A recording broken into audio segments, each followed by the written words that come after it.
My mom stole my college fund and sent me my stepsister's bills. But when she tried to use me again, I gave her a lesson she never expected. I'm a 24-year-old woman from the Midwest, and this is something I've been carrying for years now. Honestly, I've never told anyone the full story, not even my best friends. But lately, I've been thinking about everything that happened, and I need to get it off my chest. It all started when I was 18, fresh out of high school and ready to start my life, or at least I thought I was. Growing up, it was just me and my mom for as long as I can remember. My dad was never in the picture, and my mom worked hard to keep things together. We didn't have a lot, but we got by. I respected her for how hard she worked, even if we didn't always get along. She could be strict and sometimes distant, but I figured it was just because she was tired from working so much. Things started to change when I was 16. That's when she met Rick. He seemed fine at first. Polite, friendly, and a little too smooth if I'm being honest. He had 2 kids, Julia, who was 14, and Max, who was 12. They all moved in about 6 months after Mom and Rick started dating, and within a year they got married. That's when everything started to shift. Suddenly, it felt like I didn't exist anymore. Mom started bending over backward for Rick and his kids, buying them new clothes, taking them to amusement parks, and even letting Julia redecorate her room with all new furniture. Meanwhile, I was still wearing clothes I'd outgrown and using a desk we'd picked up at a yard sale when I was 12. It wasn't just the money or the attention. It was the way she constantly made it clear that Rick and his kids were the priority. For example, when Julia turned 16, Mom threw her a huge Sweet 16 party. I'm talking catered food, a DJ, a fancy cake, and a princess for the day vibe that I didn't even know we could afford. Rick invited half the town, and Julia ended the night with a brand new car. For comparison, on my 16th birthday, Mom made me a boxed cake, and we had dinner at home. No party, no car, not even a thoughtful gift. She got me a set of towels because, and I quote, "You'll need them when you move out one day." It wasn't like we were rolling in money back then either, but somehow, Rick's kids always got the red carpet treatment. And then there was Max. When he got into basketball, Mom signed him up for every camp, bought him custom shoes, and even drove him 2 hours each way to some weekend league. I, on the other hand, had begged her for years to let me take piano lessons. She always said no, claiming we couldn't afford it. It wasn't just favoritism, it was like I was a second-class citizen in my own home. Every decision Mom made revolved around Rick and his kids, and if I needed something, it was always maybe next time or we'll figure it out later. What hurt the most was when Rick and Mom sat me down one day and told me that they were turning my bedroom into Julia's study space because she needed a quiet place to focus on her studies. I had to move into the tiny guest room at the back of the house, which barely fit my bed and a dresser. Julia wasn't even using the study space half the time. I'd catch her in there taking selfies and making TikToks. But the worst of it came after I graduated from high school. I had been working 2 part-time jobs for over a year, saving every penny I could for college. By the time I graduated, I'd saved up $6,500. It wasn't much, but it was enough to cover my first year of community college and still have a little left over for books and supplies. I was proud of myself. One day, a few weeks before I was supposed to start classes, I logged into my bank account to check my balance. That's when I noticed something was wrong. My account was completely empty. Every single dollar was gone. At first, I thought it had to be a mistake. Maybe there was a glitch, or someone had hacked my account. I called the bank in a panic, trying to figure out what happened. That's when they told me the money had been withdrawn by someone with access to the account. My stomach dropped. The only other person on the account was my mom. I confronted her that same day. I remember walking into the living room, shaking, and asking her if she'd taken my money. She didn't even look surprised. She just nodded and said, "Yes, I used it," like it was no big deal. I asked her why, and she said Rick needed help paying for some things for the kids. They're starting school too, you know. I couldn't believe what I was hearing. She took every dollar I had saved for college to pay for clothes and school supplies for Julia and Max. I was furious. I told her that money was for my future, and she just shrugged and said, "You're part of this family. We all have to pitch in." That was the moment I realized she didn't see me as her daughter anymore, just as someone to be used when it was convenient. So, after the whole situation with my mom draining my college fund, I packed up and moved in with my cousin Sarah. Let me just say that was one of the hardest and best decisions I've ever made. I didn't have a backup plan or anything. I just knew I couldn't stay in that house anymore. Sarah has always been my safe space. She's 10 years older than me and lives about 30 minutes away in a small but cozy apartment. She didn't even hesitate when I called her in tears, explaining what happened. "Come here," she said. "Stay as long as you need. We'll figure it out." When I got there, I was a mess. I had one suitcase with most of my clothes and some random stuff I threw in at the last minute. That's it. Everything else, I left behind. I didn't even feel like it was mine anymore. I mean, what was the point? Sarah didn't pry or ask too many questions, which I appreciated. She just hugged me, handed me a blanket, and said, "Let's order pizza." Those first few days were rough. I felt lost, like I didn't know who I was anymore. My whole life, I thought I'd had a supportive mom, even if she wasn't perfect. But after what she did, I couldn't trust her. And let's be real, it's not just about the money. It's about what the money represented. That was my hard work, my future, my independence, and she took it like it was nothing. Sarah was a lifesaver during that time. She dragged me out of bed when I just wanted to lie there all day, telling me, "You're not going to let them win by giving up." She helped me make a list of things I needed to do, like finding another job and figuring out my next steps for school. For a while, I worked at a coffee shop near Sarah's apartment. It wasn't glamorous, but it was enough to start building my savings back up. Plus, it gave me something to do besides sit around feeling sorry for myself. I started to realize how much I'd been holding on to all that resentment and anger. And while I wasn't ready to forgive my mom, and probably never will be, I didn't want it to consume me either. One thing that really helped was setting small goals. At first, it was just about saving $500 so I could open a new bank account that mom didn't have access to. Then it was saving enough to pay for one class at the community college. Eventually, I was able to register as a part-time student and take my first couple of classes. It wasn't the traditional college experience I dreamed of, but it was something. Living with Sarah was a completely different vibe from living at home. For one thing, she actually treated me like an adult. She never made me feel guilty if I didn't have money to chip in for groceries or rent, and she always asked me what I wanted to do instead of just making decisions for me. We had this routine where we'd sit on the couch every Friday night, eat takeout, and watch whatever dumb reality show was on. It wasn't much, but it felt like home. Meanwhile, I barely heard from my mom.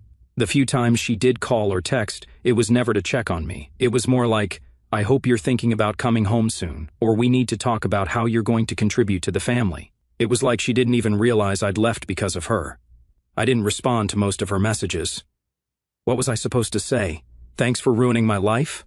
I did hear bits and pieces about what was going on at home from my Uncle Dave, who I'm still pretty close with. He told me Rick was still pulling his weight as king of the couch, while mom worked overtime to pay for everything. At one point, Julia had joined some expensive cheerleading team, and Max was getting private guitar lessons. "Oh, and your mom got Julia a new iPhone for her birthday," Dave added during one of our phone calls. "Of course she did," I said, rolling my eyes so hard I think I pulled a muscle. But honestly, I stopped caring. They had their perfect little family, and I had my own life to figure out. By the time I turned 20, things were starting to look up. I'd saved enough to transfer to a university about an hour away and move into a shared apartment with a couple of other students. I was finally able to breathe and start focusing on my future. One of the most surprising things about leaving home was how much my mental health improved. I hadn't even realized how much stress I'd been carrying until I wasn't living under the same roof as Rick and his entitled kids. By the time I graduated, I'd managed to land a decent job in marketing. For the first time in years, I felt like I had my life together.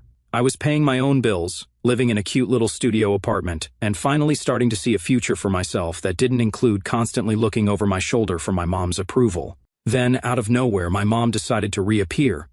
It started with a text, "Hey, we need to talk. Call me when you have a second." I didn't want to. I mean, the last time I had any meaningful interaction with her, she emptied my bank account and left me to fend for myself. Why would I want to voluntarily open that door again? Then she called me, and I picked up, hesitant. Big mistake. The second I picked up, she went straight into her pitch. "Julia is starting college," she said, like that was supposed to mean something. "She's decided dorm life isn't for her. It's too noisy, and she needs her own space to focus on her studies." I already knew where this was going, but I let her keep talking. "So, we've been looking at apartments for her near campus," she continued. "We found a really nice one-bedroom. It's only $1,500 a month, really affordable for the area." That's when she dropped the bomb. "I was hoping you could help with the rent. You're doing well now, right?" I almost laughed. "You're asking me to pay $1,500 a month for Julia's apartment? Are you serious?" She sighed, like I was the unreasonable one. "Not the whole thing, just part of it. Maybe $1,000 a month." I couldn't believe what I was hearing. "Mom, Julia isn't my responsibility. She's not even my sister. She's your stepdaughter." "She's family," Mom shot back, her tone sharp. "You don't just turn your back on family." I wanted to scream. This was the same woman who literally turned her back on me the second Rick and his kids entered the picture, and now she was lecturing me about family? "Why can't Rick help with this?" I asked. Or Julia, for that matter. She could get a part-time job like everyone else. Mom got defensive. "Rick's doing everything he can," she said, "and Julia needs to focus on her studies. A job would distract her." "Right," I said. my voice dripping with sarcasm, because no college student in the history of ever has managed to juggle school and a part-time job. She ignored that. It's not like we're asking you to pay forever, she said, just until we get things figured out. I'd heard that line before, back when she drained my college fund. She said it was just to get through a rough patch. That rough patch turned into years of me being ignored while Rick and his kids got everything handed to them on a silver platter. No, I said firmly, I'm not doing it. Mom wasn't happy. She started going on about how ungrateful I was and how she'd done so much for me growing up. I could feel my blood boiling, but I kept my cool. You didn't do me a favor, Mom. You did your job as a parent. Big difference. That only made her angrier. She started rattling off all the times she'd sacrificed for me, buying me clothes, driving me to school, paying for food, basic parenting stuff. But she made it sound like she deserved a gold medal. I'm not arguing about this, I said finally. I'm not paying for Julia's apartment. End of story. Then I hung up. You'd think that would be the end of it, right? Nope. This is my mom we're talking about, queen of guilt trips and manipulation. She wasn't about to take no for an answer. The first wave of her manipulation started with a pity parade. She began texting me nonstop about how hard things were for her. You don't understand the pressure I'm under, she'd write. The second wave came when she started pulling other people into the mess. First, it was my Uncle Dave. He called me one evening. Hey, he said, his tone way too casual. Your mom's been pretty upset lately. She said you're refusing to help with Julia's apartment. I sighed, already annoyed. Yeah, because it's not my responsibility, Dave. Well, she's really struggling right now, he said. Maybe you could help out, just until they get on their feet. I almost laughed. Dave, they've been getting on their feet for the last 7 years. When is that supposed to actually happen? He didn't have an answer to that, of course. Instead, he tried the old family sticks together argument. I get it, you're mad about what happened before, he said, but she's still your mom. Don't you think you're being a little harsh? Harsh? I repeated, my voice dripping with disbelief. Dave, she drained my college fund and treated me like an afterthought for years. Now she wants me to clean up her mess? No, I'm not doing it. To his credit, Dave didn't push too hard after that. He kind of mumbled something about how he didn't want to get in the middle of it and hung up. But still, it was frustrating to see how easily she roped him into her campaign. Then came the real surprise, Julia herself. I hadn't spoken to her in years, so when her name popped up on my phone, I almost didn't recognize it. Her text was short but packed with entitlement. Hey, I heard you're not helping with my apartment. Not sure why you're being so difficult about this, but it's not that much money for you. It's literally just rent. Just rent. Like $1,500 a month was pocket change to me. I didn't respond. What was the point? Julia had always been the little princess, and clearly that hadn't changed. After that, my mom cranked up the guilt to max level. She sent me this long, dramatic text about how I was tearing the family apart and putting Julia's future in jeopardy. She even threw in some weird line about how my refusal to help was proof that I never cared about them. I wanted to scream. How was any of this my fault? She was the one who prioritized Rick and his kids over me. But now that her golden child needed something, suddenly I was the bad guy. The worst part was how much it got to me, even though I knew I wasn't in the wrong. The guilt started creeping in. What if I was being too harsh? What if helping out just this once wouldn't be such a big deal? I talked to Sarah about it, and she immediately shut that down. Don't you dare cave, she said. They've taken enough from you already. This isn't about Julia's future, it's about control. Your mom doesn't like that you're independent now, so she's trying to pull you back in. She was right, but it was still hard to shake the guilt. That's the thing about family. They know exactly how to push your buttons. My mom had spent years conditioning me to feel responsible for her problems, and even now, I still caught myself falling into that trap. The final straw came about a week later. Mom left me a voicemail that was straight-up emotional blackmail. It was classic manipulation, playing the victim, twisting the narrative and trying to make me feel like the bad guy. And for a minute, it almost worked. I sat there listening to that voicemail, feeling this awful mix of anger and sadness. I called Sarah and told her about the voicemail. What should I do? I asked. Block her, Sarah said without hesitation. If she's not going to respect your boundaries, then you need to protect yourself. So that's exactly what I did. I blocked her number, her emails, and even her social media accounts.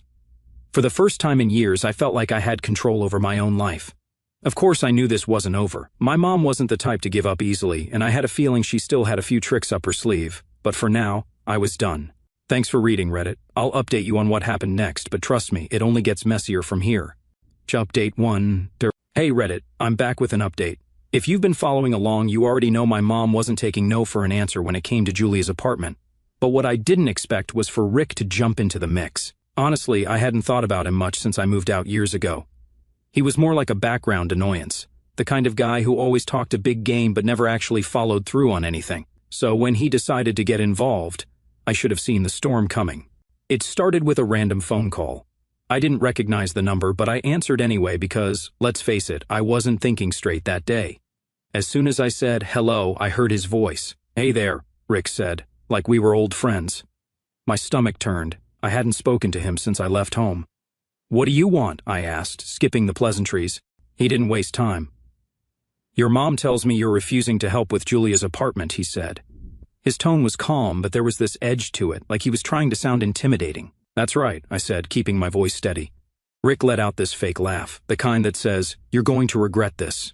"I don't think you understand the situation," he said. "Oh, I understand perfectly," I snapped. "You want me to fund a whole apartment for Julia because she's too special to live in a dorm. That's not happening." And that's when he dropped the act. "Let me make this clear," he said. "Your mom is under enough stress as it is. If you don't step up and do your part, you're going to push her to her breaking point. Is that what you want?" I couldn't believe what I was hearing. "My part? Are you serious? I'm not the one who promised Julia a lifestyle I can't afford. That's on you and Mom." Rick wasn't having it. "This isn't about promises," he said. "It's about family. You're part of this family, whether you like it or not." I almost laughed. "Rick, you and I both know you've never thought of me as family. I was just the extra baggage that came with Mom. So don't sit there and lecture me about family." That must have hit a nerve because his tone got even colder. "You've always been ungrateful," he said. "We took you in when your mom was barely scraping by, and this is how you repay us?" "That was it," I snapped. "Took me in? Are you kidding me? That was my house before you ever showed up. You waltzed in with your kids and acted like you owned the place." "I didn't need you, Rick. I needed a mom who actually cared about me." There was a long pause on his end, and for a second I thought maybe I'd shut him up, but of course he wasn't done. "Look," he said, his voice low and calculated. "You can play the victim all you want, but here's the reality.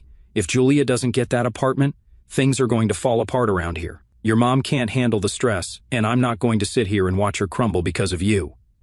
I froze. The way he said it, so matter-of-fact, like it was my responsibility to hold their lives together, like I had the power to fix everything with one quick Venmo. It was so ridiculous that I almost wanted to laugh. "Let me ask you something, Rick," I said. "Why don't you pay for the apartment? Or better yet, why doesn't Julia get a job? I worked my butt off to save for college, and you guys stole that from me. Why should I sacrifice even more for her?" Rick didn't answer my question. Instead, he doubled down. "This isn't about money," he said, which was hilarious considering that's all he ever seemed to talk about. "It's about priorities. Julia's education is at stake here. Do you really want to be the reason she fails?" I couldn't take it anymore. "You know what, Rick? You're right. This isn't about money. It's about the fact that you've spent years mooching off my mom and pretending you're the head of the family. Newsflash, you're not. You're just a deadbeat who can't even provide for his own kids." That shut him up for a second, but not for long. "You've got a lot of nerve talking to me like that," he said, his voice dripping with fake authority. "And you've got a lot of nerve asking me to pay for something that has nothing to do with me," I shot back, "so we're even." Rick must have realized he wasn't getting anywhere with me, because he ended the call with one last attempt at guilt. "I hope you can live with yourself," he said, "because when this all blows up, it's going to be on you." Then he hung up. I sat there for a minute, letting his words sink in. I wasn't upset or shaken, I was just mad. Who did he think he was, calling me up and trying to bully me into paying for his kid's apartment? That was the thing about Rick. He didn't just take no for an answer. He schemed, manipulated, and bullied until he got what he wanted. And if he couldn't get it from me, I had no doubt he'd try to twist Mom's arm instead. But no matter what he did next, I wasn't going to let him pull me into their mess. I'd spent years cleaning up after their bad decisions, and I was done. Thanks for reading, Reddit. I'll update you soon with what happened next, but let's just say this was far from over. Update 2:10. Hey Reddit, back again. I really thought I'd seen the worst of it after Rick called me, trying to guilt and intimidate me into paying for Julia's apartment. But I was wrong. What happened next made it clear just how much of a manipulative, self-serving jerk he really was. A couple of weeks after that phone call, I got a message from my Uncle Dave. Now, Dave isn't the kind of guy who gets involved in drama. He's more of the keep the peace, stay out of it type. So when he texted me saying, "Hey, can we talk? It's about your mom," I knew something was up. When I called him, the first thing he said was, "Your mom's in a bad spot right now." I rolled my eyes so hard I thought they'd get stuck. "Let me guess," I said. "It's about Julia's apartment." "It's more complicated than that," Dave replied, which immediately made me nervous.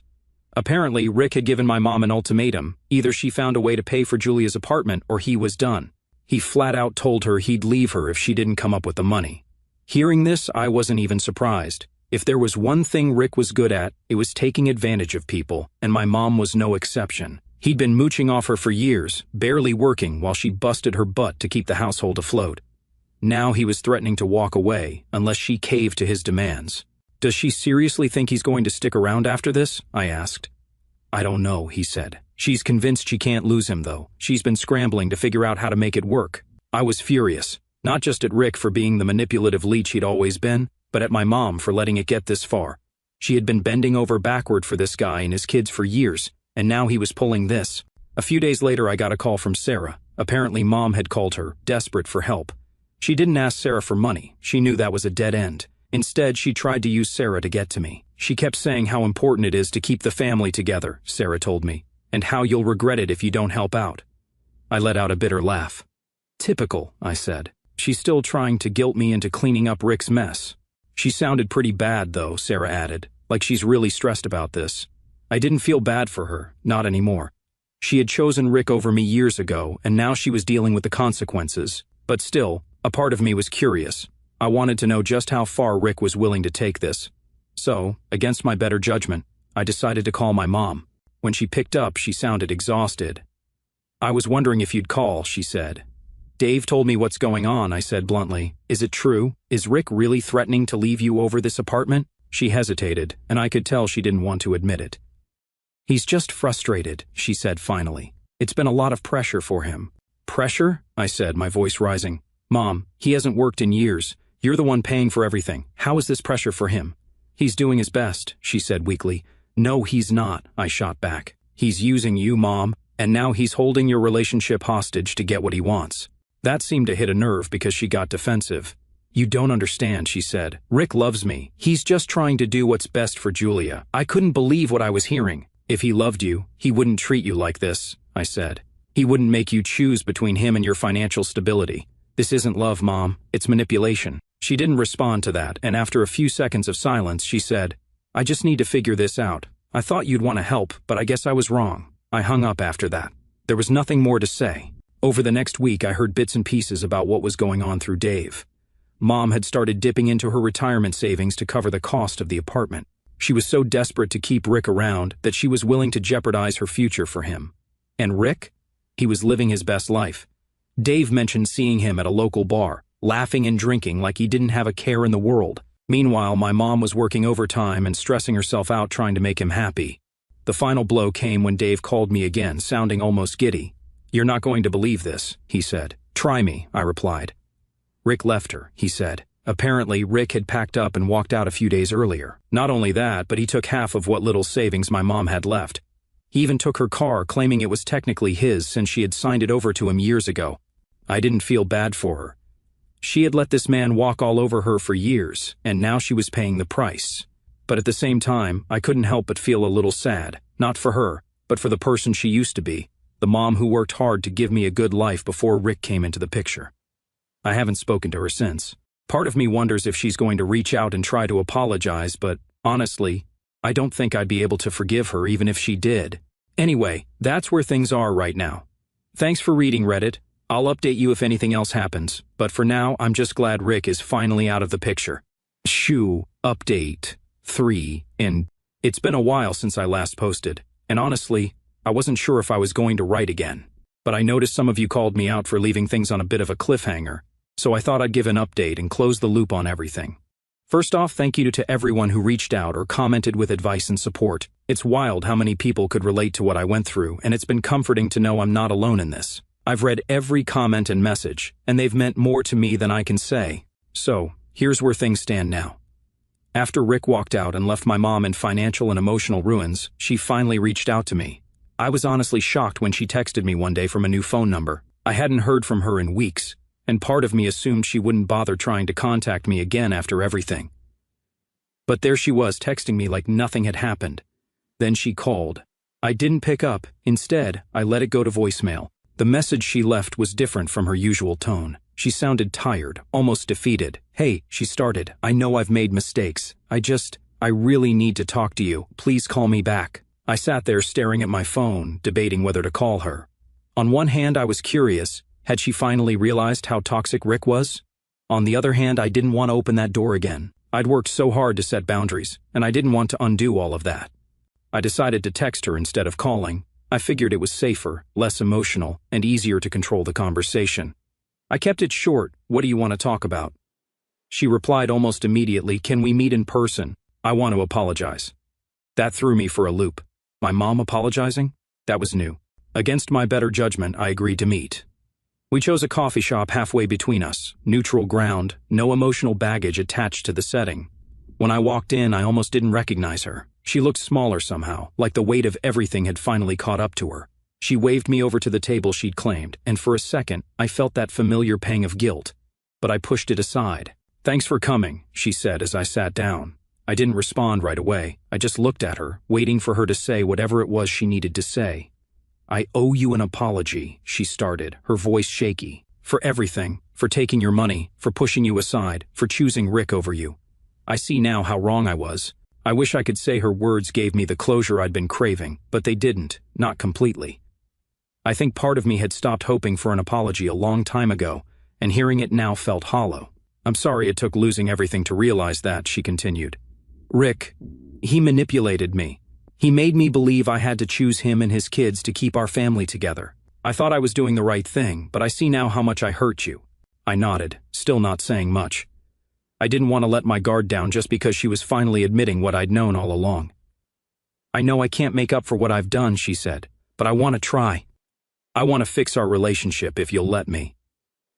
That's when I finally spoke. Mom, I'm glad you're realizing this now, but you have to understand that it's not that simple. You hurt me, and it's going to take a lot more than an apology to fix that. She nodded, tears welling up in her eyes. I understand, she said quietly. Why now? I asked. Why are you coming to me now, after everything? She sighed. Because I don't have anyone else. Rick's gone. Julia and Max don't talk to me, and I realized I pushed away the one person who actually cared about me. Her words hit me hard, harder than I expected. I wasn't sure if she meant them, or if this was just another attempt to guilt me, but either way, they left me feeling conflicted. I can't do this right now, I said finally. I need time to think about where we go from here. She nodded, wiping her eyes. I understand, she said. Take all the time you need. After that, we said our goodbyes, and I left the coffee shop feeling more drained than I had in years. That was a few weeks ago, and I haven't spoken to her since. She sent me a couple of texts, mostly just updates about how she's doing and the occasional I miss you message, but I haven't replied. I think part of me is still processing it. It's hard to reconcile the mom I used to know with the person she became. I don't know if I'll ever be able to fully trust her again, but I do know one thing. I'm not going to let her back into my life just because she's suddenly ready to make amends. Forgiveness is complicated, and it doesn't come easy. Right now, I'm focusing on myself and the life I've built without her. Maybe one day we'll have a relationship again, but for now, I'm keeping my distance.